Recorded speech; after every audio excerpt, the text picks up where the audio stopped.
नमस्कार मित्रांनो, मी गणेश वानकर इग्नाइट अकॅडमीच्या या प्लॅटफॉर्मवर मी तुम्हा सर्वांचे स्वागत करतो।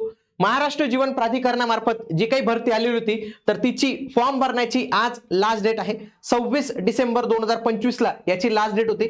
तरीही काही उमेदवारांचे काही प्रश्न बाकी आहेत आणि ज्यांचे काही प्रश्न बाकी असतील त्यांनी हा व्हिडिओ बघून लगेच त्यांचा फॉर्म जो आहे तर तो भरून टाकायचा। मित्रांनो बघा, महाराष्ट्र जीवन प्राधिकरणाच्या वेबसाईटवर तुम्ही गेले तर इथून तुम्ही ऍडव्हर्टाइज बघू शकतात।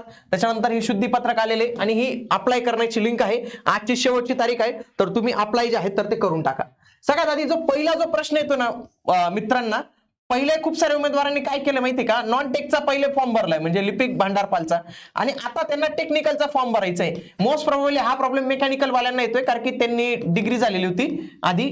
तर फॉर्म पहिला दुसरा फॉर्म भरला तर पहिला फॉर्म रिजेक्ट होतो का, अशा उमेदवारांच्या मनात शंका आहे। तसं होत नाही मित्रांनो। आणि फॉर्म कसा भरावा तर लक्षात घ्या, तुम्हाला डबल फॉर्म भरावा लागणार आहे, डबल फॉर्म। आता काही उमेदवार होतील सर सेम नंबर वापरू शकता, सेम नंबर काही प्रॉब्लेम नाही, सेम नंबर मोबाईल नंबर, बरं का मला मोबाईल नंबर म्हणायचा आहे, same mobile number same details सगळ्या काही गोष्टी सेम, आणि नवीन रजिस्ट्रेशन करावं लागणार आहे। सगळं काही नवीन जे आहे तर ते तुम्हाला इथं करावं लागणार आहे। आणि तुम्ही एकापेक्षा अधिक पदांसाठी फॉर्म भरू शकता, 3 पण भरू शकतात। कोणी लिपिक भरू शकतं, सहाय्यक भांडारपाल भरू शकतो, आणि टेक्निकलचा फॉर्म जे आहे 3 फॉर्म तुम्ही भरू शकतात। 3,000 रुपये तुम्हाला द्यावे लागतील फक्त, बस एवढे।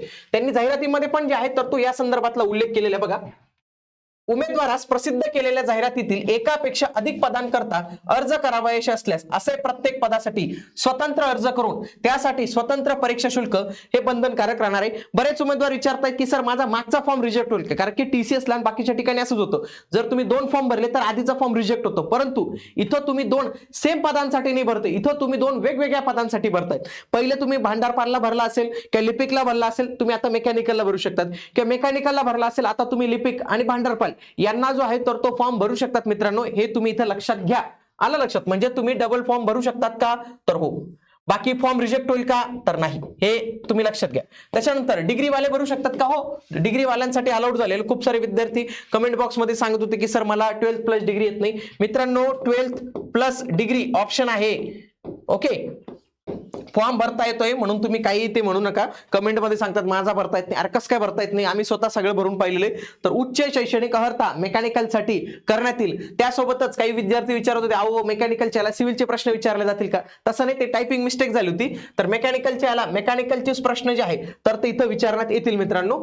आणि बाकी ज्यांना आरक्षण असतं, फॉर एक्झाम्पल प्रकल्पग्रस्त, भूकंपग्रस्त, स्वातंत्र्य सैनिकांचे पाल्य, 1991च्या जनगणनेचे कर्मचारी, 94 नंतरचे जनगणनेचे कर्मचारी, अंशकालीन पदवीधर यांना टायपिंग प्रमाणपत्रामधून सूट देण्यात येते, पण जॉईनिंग झाल्यानंतर 2 वर्षाच्या त्यांना प्रमाणपत्र हे काढावं लागतं। आणि 26 डिसेंबर 2025 ही लास्ट डेट आहे। मे बी हा व्हिडिओ बनवल्यानंतर नंतर जी काही डेट वगैरे वाढू शकते का तर याचा अंदाज फार कमी आहे मित्रांनो, पण जर काही झालं तर तुम्हाला कळवण्यात येईल। पण तुम्ही तोपर्यंत गाफील राहू नका, तुम्हाला फॉर्म भरायचा आहे ना, तुमचं आता सगळं क्लिअर झालेलं ना, तुम्ही तुमचा फॉर्म व्यवस्थित पद्धतीने भरून टाका। फॉर्म भरताना काय अडचण असेल कमेंट बॉक्स मध्ये जे आहे तर ते नक्की कळवत चला मित्रांनो, ओके। तर या सगळ्या काही गोष्टी आहेत, तर आता तुमचा जास्त वेळ नाही घेत, तुम्ही आता एकच तुमचे डाऊट होता डबल फॉर्म भरता येतो का, भरता येतो, सेम नंबरने भरता येतो, सेम डिटेल्सने भरता येतो, आधीचा फॉर्म रिजेक्ट होतो का तर नाही, उच्च अर्हता चालते का तर चालते, ठीक आहे। तर हे सगळे प्रश्न होते, भेटूया पुढील व्हिडिओमध्ये, तोपर्यंत जय हिंद, जय महाराष्ट्र, धन्यवाद।